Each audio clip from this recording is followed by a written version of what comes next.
Welcome back to another explainer. Today, we're tackling a genuinely massive challenge, managing biodiversity. But here's the thing. Instead of searching for some single magic bullet solution, we really need to shift our perspective. Think of it like a giant toolbox. Different environments, different species, different threats, they all require completely different instruments to fix them. So get ready, because we're going to unpack this toolbox piece by piece and see exactly how conservationists are actually working to preserve natural ecosystems out in the real world. Here's our roadmap for today. We'll start with the conservation toolbox, move into protecting habitats and routes, look at last resorts like vaults and zoos, assess global threats, dive into a real-world case study on scarlet macaws, and finally, weigh the trade-offs. Let's get to it. Okay, Section 1, the conservation toolbox and finding the right strategy. So the baseline need for conservation is obviously incredibly strong. But to actually do it effectively, we absolutely need sustainable practices. And when we say sustainable, that literally means meeting the needs of the present without denying the needs of future generations. We need wild animals and plants right now, sure, but we have to leave enough for the future. Just compare sustainable harvesting to conventional farming, which, let's be honest, usually carries a massive environmental footprint. A really great example of the sustainable approach is selective logging. Instead of clear-cutting an entire forest, you only remove the specific mature trees of value. You intentionally leave other species and the immature trees completely alone. This allows the forest to naturally repair itself, provides ongoing habitat for other species, and it means those immature trees will be ready for use years down the line. It's all about precision, not destruction. Moving right along to Section 2, protecting habitats and roots, or what we can call the macro tools. Now, when selective, localized harvesting just isn't enough, governments have to step in and designate massive geographical protections. Take a look at Yellowstone National Park, established way back in 1872, compared to a highly targeted wildlife corridor built over a highway. Yellowstone is a massive, blunt instrument of conservation. It covers almost 9,000 square kilometers, protecting nearly 2,000 species of plants and 60 large mammals like the gray wolf. But on the flip side, we have these hyper-local interventions, like those wildlife corridors. You see, when human infrastructure, like a giant multi-lane highway, fragments a natural habitat, it totally isolates species. Some animals literally won't even touch the ground, meaning a gap of just a few meters can completely stop them from mating or finding food.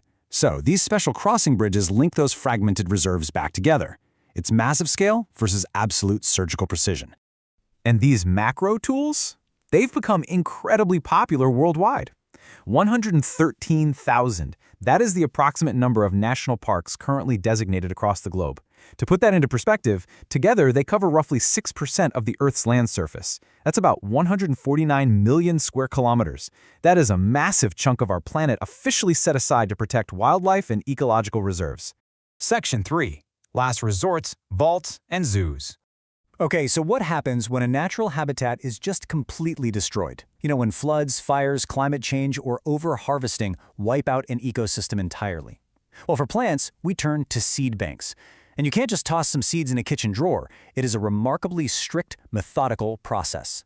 Step 1 is collecting seeds from a number of individual plants, just to ensure you're getting that crucial genetic diversity. Step 2, they actually X-ray the seeds to make absolutely sure they have healthy embryos that can germinate. Step 3, the seeds are carefully dried to remove water content, which drastically increases how long they can survive. And finally, Step 4, they're stored in the freezing cold, typically right around -20 degrees Celsius. Now, what's really interesting about this is it has a sheer sci-fi reality to it. This isn't a movie set. This is the real global seed vault on the island of Svalbard, Norway.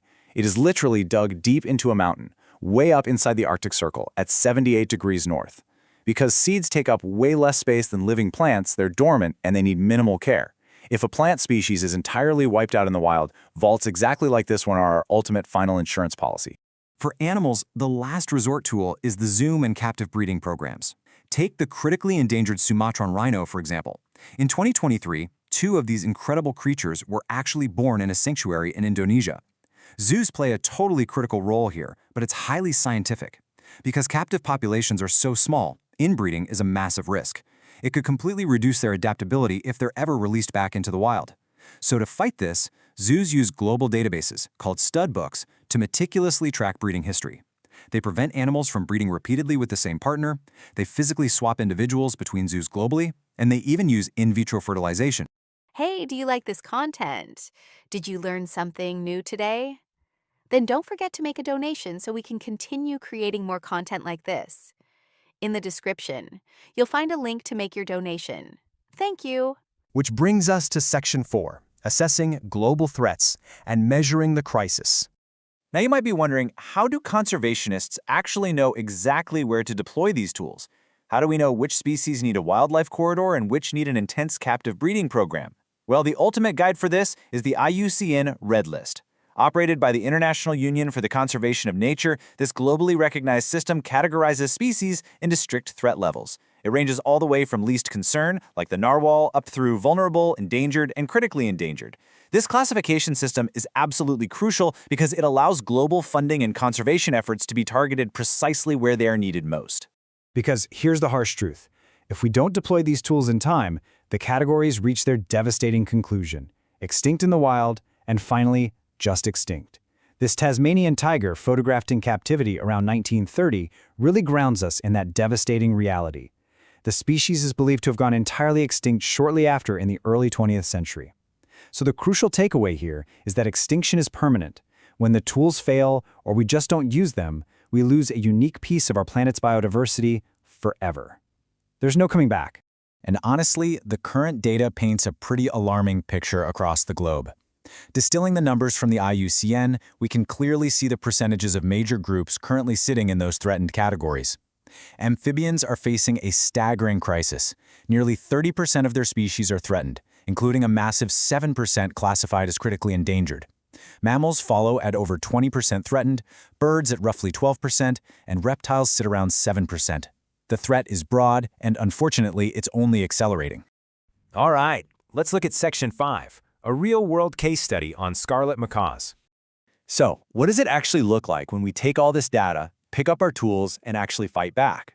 Well, meet the scarlet macaw. It's a brilliantly colored bird native to Costa Rica. Now, of the 146 species of New World parrots, over 40 are threatened, and the scarlet macaw unfortunately found itself on that exact list. By the late 20th century, severe habitat destruction and rampant poaching had restricted their range down to just two isolated areas, the Oza Peninsula and the Central Pacific Conservation Area. Researchers started closely monitoring a 560 square kilometer area, and data tracked from May 1990 to October 1994 reveals this sort of undulating sine wave.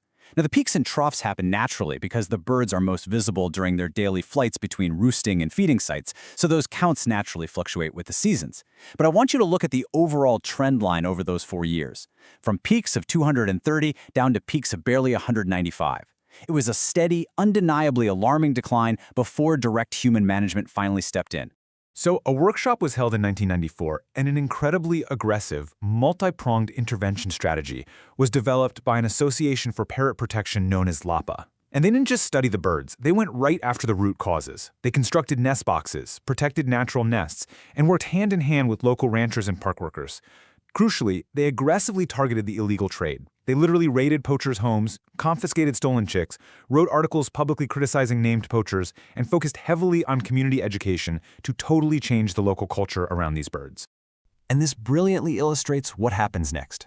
The population under active management from 1995 to 2003 shows a phenomenal result. The decline didn't just stop, it completely reversed. The population climbed rapidly from around 195 birds and stabilized at roughly 238 birds. It's a clear, data-backed triumph showing that when the right conservation tools, from habitat protection to direct boots-on-the-ground anti-poaching enforcement, are applied effectively, recovery is absolutely possible. Finally, Section 6, weighing the trade-offs and navigating the gray area. But look, as amazing as that success story is, we have to be objective here. No single tool in our conservation box is a magic silver bullet. And everything, literally everything, has a trade-off. There's real-world friction to these strategies. Sustainable forestry? It's great for preserving trees and making sure local people aren't displaced, but priorities often clash. Individuals or even governments might just decide they'd rather convert the land entirely for farming to make a quicker profit. Zoos are excellent for education and saving species from the brink of extinction, but captivity can cause genuine psychological and physical harm to the animals. And those highly targeted wildlife corridors we talked about, while they definitely facilitate migration and limit human-animal conflict, they can also act as literal bottlenecks that increase predation or accidentally encourage the spread of unwanted invasive species between habitats. This friction gets even more obvious when we look at international law. On paper, international agreements like CITES, the Convention on International Trade in Endangered Species, are incredible. Signed by 183 countries, it offers varying levels of protection to over 36,000 species, prohibiting or strictly regulating their trade. But the big limitation? Local enforcement. CITES is up against a staggering $360 billion annual trade in organisms. That much money brings intense corruption. Permits get bought, politics gets heavily involved, and actually enforcing international treaties on the ground against incredibly lucrative illegal markets is just phenomenally difficult. Even ecotourism, which always sounds like a perfect win-win, has serious flaws. Let's jump back to our scarlet macaws in Costa Rica. In 1994, more than 40,000 tourists visited the area, spending a massive $6 million, largely just to see these birds. It sounds great, right? But reports showed that less than 10% of that money actually stayed with the local community. The rest completely leaked out to outside hotel chains or giant tour operators. And here's the catch. If the local community doesn't see the financial benefit of conserving the macaws, the economic incentive to poach them just returns. Which brings us to our final thought for today. The true definition of ecotourism is travel to natural areas that conserves the environment and improves the welfare of the local people. It absolutely has to do both. So think about an immensely popular activity like whale watching. Day trips on big boats, tourists staying in local accommodations. Based on the toolbox and the very real trade-offs we've explored today, is whale watching truly a sustainable form of ecotourism? Does it actually meet both criteria without causing undue stress on the animals? It's a really complex question, and it's exactly the kind of critical thinking we need as we continue to manage our planet's incredible biodiversity. Thanks so much for joining me on this explainer, and I'll see you next time. Hey, do you like this content? Did you learn something new today? Then don't forget to make a donation so we can continue creating more content like this. In the description, you'll find a link to make your donation. Thank you.